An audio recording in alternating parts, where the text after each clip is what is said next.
अस्सलाम वालेकुम स्टूडेंट्स, कैसे हैं आप सब। मैं हूं आपका टीचर मोहम्मद उमर। आइए आज फिज़िक्स के नए टॉपिक पे बात करते हैं। Class 9 topic number 1.4 chapter number 1 scientific notation. हमारी फिज़िक्स की बुक के अंदर सबसे इम्पॉर्टेंट टॉपिक की अगर बात करें जो कि हमें बहुत ज़्यादा काम आएगा हमारी फिज़िक्स की फर्दर न्यूमेरिकल्स में स्टडीज़ में, तो मैं कहूँगा कि ये सबसे इम्पॉर्टेंट टॉपिक है। अगर कल वाले टॉपिक को अगर हम देखें, आपको लास्ट पे ऊपर लिंक नज़र आ जाएगा मेरी वीडियो में। तो लास्ट के टॉपिक में हमने प्रीफिक्सेस पढ़ा था। मैं अगर कहूँगा तो प्रीफिक्सेस से पहले इसको तरजीह दें और इसकी तरफ ध्यान दें। अच्छा, मैं शुरू करते हैं। साइंटिफिक नोटेशन होता क्या है, उससे पहले एक छोटी सी इसके बारे में बात, वही चीज़ कि साइंटिफिक नोटेशन बनाया क्यों गया। साइंटिफिक नोटेशन को बनाने के लिए हम साइंटिस्ट या बैठे उन्होंने ये बात की कि भाई एक बड़ी बड़ी वैल्यूज को, इतनी बड़ी वैल्यू को लिखने के लिए बहुत टाइम लगता है, टाइम वेस्ट होता है, या पढ़ने में गलती हो सकती है, मसाइल पैदा हो सकते हैं। तो उसको ठीक करने के लिए साइंटिफिक नोटेशन बनाया गया, यानी कि एक बहुत बड़ी वैल्यू को छोटा कर दिया जाए और उसमें गलती की जो चांसेस हैं वो कम से कम हो जाए। अच्छा, उसके लिए उन्होंने एक डेफिनेशन दी साइंटिफिक नोटेशन की, पढ़ते हैं पहले। इन साइंटिफिक नोटेशन में अ नंबर इज एक्सप्रेस्ड, जो वैल्यू है यानी नंबर है वो एक्सप्रेस किए जाते हैं एज सम पावर ऑफ 10, के 10 की कुछ पावर के साथ, multiplied by a number between 1 and 10। ठीक है, यानी कि जो 10 की पावर है उसके ऊपर 1 से लेकर 10 तक की दरमियान वाली वैल्यूज को यूज करके हम लोग नंबर्स को एक्सप्रेस करते हैं। इसे हम लोग साइंटिफिक नोटेशन कहते हैं। अच्छा, आसान अल्फाज में बात करते हैं। आसान अल्फाज में बात करूंगा, हर वो वैल्यू जिसके साथ multiply by 10 raise to power आ जाए उसे साइंटिफिक नोटेशन बोलते हैं। जैसे आपके सामने बात करता हूं एक वैल्यू की, this is 2 multiply by 10 raise to power 2। ये साइंटिफिक वैल्यू है बिकॉज इसके साथ multiply by 10 raise to power कुछ भी, जो मर्जी आ गया, इस वैल्यू को हम लोग कहेंगे कि ये साइंटिफिक नोटेशन है या साइंटिफिक वैल्यू कह लें आप, जो मर्जी कह सकते हैं। अंडरस्टैंड? हर वो वैल्यू जिसके साथ multiply by 10 raise to power आ जाए उसको हम लोग साइंटिफिक नोटेशन कहते हैं। अच्छा, साइंटिफिक नोटेशन बनता कैसे है? फर्दर एग्जांपल्स, कुछ भी एग्जांपल ले लें। मैं आपके सामने एग्जांपल लेता हूं, 2000 मीटर, या अभी यूनिट को छोड़ दें, अभी यूनिट की बात ही नहीं हमने करनी, यूनिट कोई नहीं लगाना। करने का तरीका क्या होगा? रूल्स। ये मैं ये नहीं कहता कि आपकी बुक पे ये रूल्स लिखे हैं, मैं खुद से इन रूल्स या इस पैटर्न को कंटिन्यू करता हूं ताकि बच्चे को समझने में पॉइंट्स बन जाएं और उसको समझने में आसानी हो। सॉल्यूशन लिखते हैं हम लोग, फिर से वैल्यू पूरी की पूरी लिख देंगे 2000। ठीक है, अब क्या करेंगे?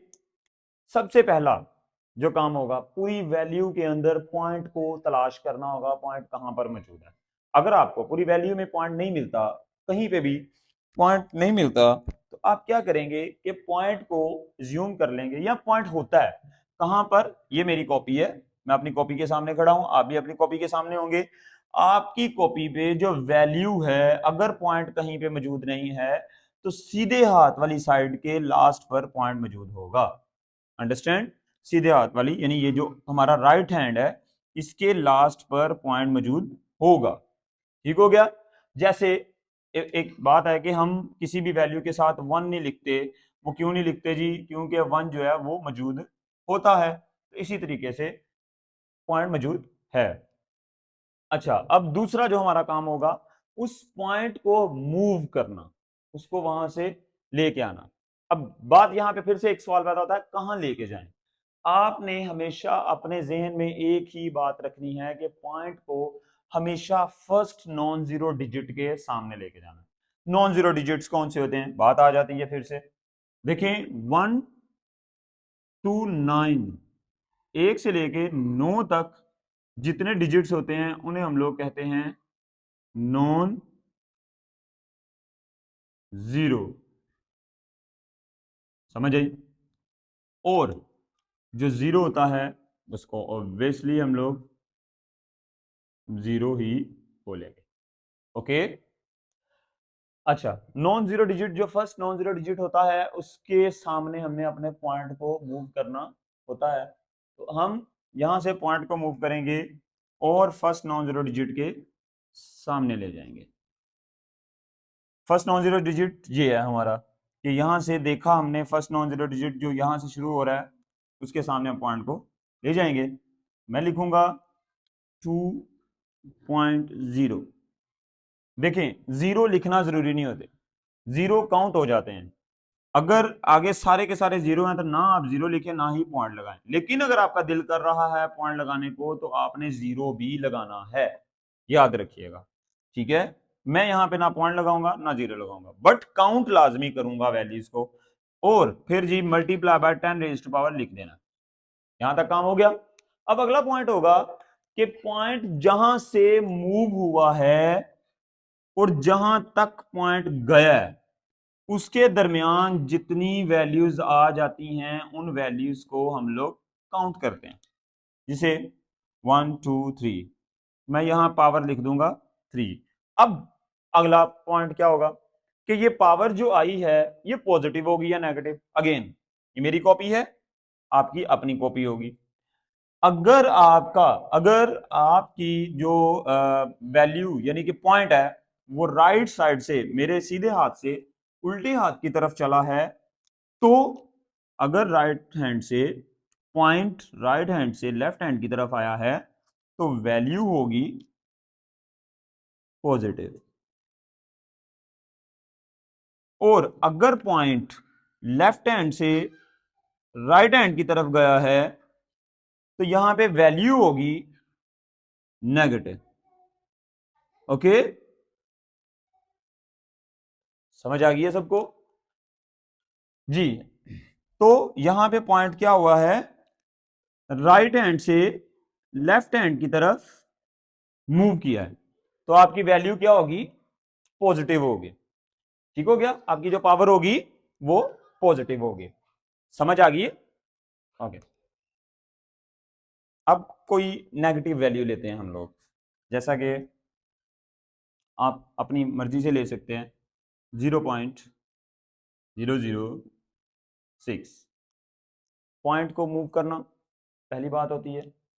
मैंने अपना point first non zero digit के सामने मूव करना है। मैं यहां से पॉइंट को उठाऊंगा और सामने वाला हिस्सा ये होता है। अच्छा, जो हमने इस दफा मैंने बच्चों की गलतियां देखी हैं, बच्चे समझते हैं फ्रंट साइड ये है, नहीं। जो वैल्यू होती है उसके सीधे हाथ वाली साइड उसका फ्रंट होता है, बैक उल्टे हाथ वाली साइड उसका बैक होता है। तो उसका ये वाला हिस्सा फ्रंट वाला हिस्सा होता है, तो इसीलिए पॉइंट कहां जाएगा, यहां पर। ठीक है, वैल्यू आ जाएगी 6। पीछे वाली वैल्यूज को गिन नहीं लगाते हम लोग, आगे कुछ है नहीं तो कुछ भी नहीं लगेगा, अगर तो होगा तो मैं पॉइंट और जीरो लगा लूंगा, लेकिन कुछ नहीं है। Multiply by 10 raise to power, आगे पॉइंट जहां से मूव हुआ और जहां तक गया है उसके दरमियान 1 2 3 4, मैं 4 लगा लूंगा। Got it? अब ये बात कि ये कहां से ये गया है, लेफ्ट साइड से राइट साइड की तरफ, तो वैल्यू क्या होगी, नेगेटिव। ओके, ये आ गया यहाँ पे नेगेटिव, हमारी साइंटिफिक नोटेशन में वैल्यू आ जाती है। ओके, और भी जितनी एग्जांपल्स ले लें वो कम है। मैंने आपको एक पॉजिटिव में समझा दी, एक नेगेटिव में समझा दी, और ढेरों ले सकते हैं आप लोग। जैसे मैं एक और ले लेता हूं ताकि बच्चों को अच्छे से समझ आ जाए। यहां पे लेते हैं 2002, पॉइंट कहीं पर मौजूद नहीं है। मैं पैटर्न ये रखना, लेकिन चलिए मैं इस तरह से कर रहा हूं जल्दी जल्दी ताकि आपको बेहतर तरीके से समझ आ जाए, मैं ज्यादा से ज्यादा एग्जांपल्स को कवर कर सकूं। पॉइंट को यहां से पकड़ेंगे फर्स्ट नॉन जीरो डिजिट के सामने, आपने एक ही बात रखनी है, फर्स्ट नॉन जीरो डिजिट के सामने। तो पॉइंट, अच्छा अब आगे वाली वैल्यूज लगेंगी या नहीं लगेंगी, देखिए नॉन जीरो डिजिट को लिखना बहुत जरूरी है, और अगर नॉन जीरो डिजिट्स जीरो के बाद आ रहे हैं तो उन जीरो को भी लिखना जरूरी है जो नॉन जीरो से पहले हैं। तो मैं इस तरह से करके लिख दूंगा। Okay, multiply by 10 raise to power, count ये लाजमी होंगे, पॉइंट जहां से हिला है और जहां तक गया है उतनी वैल्यूज काउंट करनी है। ये है 3, मैं यहां लगा दूंगा 3, क्योंकि वैल्यू राइट से लेफ्ट आई है तो क्या होगा, ये पॉजिटिव। ओके, तो ये पॉजिटिव रहेगा। इसी तरह से आप एक नेगेटिव वाली एक और ले सकते हैं। जैसे मैं आपके सामने नेगेटिव वाली वैल्यू लेता हूँ जी, 0.00621। पॉइंट को मूव करना है फर्स्ट नॉन जीरो डिजिट के सामने, तो फर्स्ट नॉन जीरो डिजिट यही है। तो जी 6 पॉइंट, नॉन जीरो डिजिट्स को लिखना जरूरी था। यहां पे देखिए आगे कुछ नहीं था तो हमने कुछ नहीं लिखा। Multiply by 10 raise to power, जहां से पॉइंट गया और जहां तक गया है उसके दरमियान जितनी वैल्यूज आएंगी लिख देंगे। लेफ्ट से राइट साइड पे आया है तो ये होगी नेगेटिव है। ओके, आई होप कि आपको बात समझ आ गई होगी। बहुत कुछ मैंने बड़े इजी तरीके से समझाया। अच्छा, यहाँ पे एक चीज आपको मैं समझा दूं, होप कि आपको पहले ही पता हो, scientific notation and standard scientific में क्या फर्क है। स्टैंडर्ड साइंटिफिक नोटेशन, देखें हर वो वैल्यू जिसके साथ multiply by 10 raise to power आ जाता है वो साइंटिफिक वैल्यू है। इसको मैं कुछ इस तरह से समझाता हूं। एक वैल्यू, 4 वैल्यूज आपके सामने लिखता हूं, 1 3 2 1 4 multiply by 10 raise to power 5, 3 2 1.4 multiply by 10 raise to power 6, 3 2.14 multiplied by 10 raised to power 7 and 3.214 multiplied by 10 raised to power 8। 4 values आपको नजर आ रही होंगी।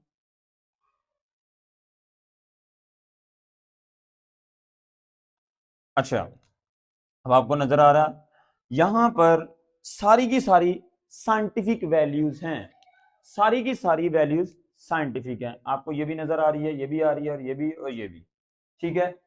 इनमें multiply by 10 raise to power आप देख रहे हैं, हर वैल्यू के साथ multiply by 10 raise to power मौजूद है। तो ये सारी की सारी वैल्यूज क्या हो गई, साइंटिफिक वैल्यूज हो गई। लेकिन यहां पर स्टैंडर्ड साइंटिफिक वैल्यू कौन सी है वो देखना बहुत ज्यादा जरूरी है। जैसे आपके सामने मौजूद है ये वाली वैल्यू जिसमें point first non zero digit के सामने है, उस वैल्यू को हम लोग कहते हैं स्टैंडर्ड साइंटिफिक वैल्यू, जहां पर point first non zero digit के सामने हो। तो आपको अभी यहाँ पे एक रूल समझ आ गया होगा, स्टैंडर्ड साइंटिफिक वैल्यू कौन सी होती है, जहां पर point first non zero digit के सामने हो। स्टैंडर्ड साइंटिफिक कौन सी होती है, जिसके साथ multiply by 10 raise to power होगा। लेकिन स्टैंडर्ड कौन सी होती है, जहां पे point first non zero digit के सामने हो। ओके, उम्मीद है कि ये टॉपिक अच्छे से समझ आ गया होगा। इंशाल्लाह हम नेक्स्ट टॉपिक में मिलेंगे जो कि होगा हमारा मेजरिंग इंस्ट्रूमेंट्स। तब तक के लिए अल्लाह हाफिज।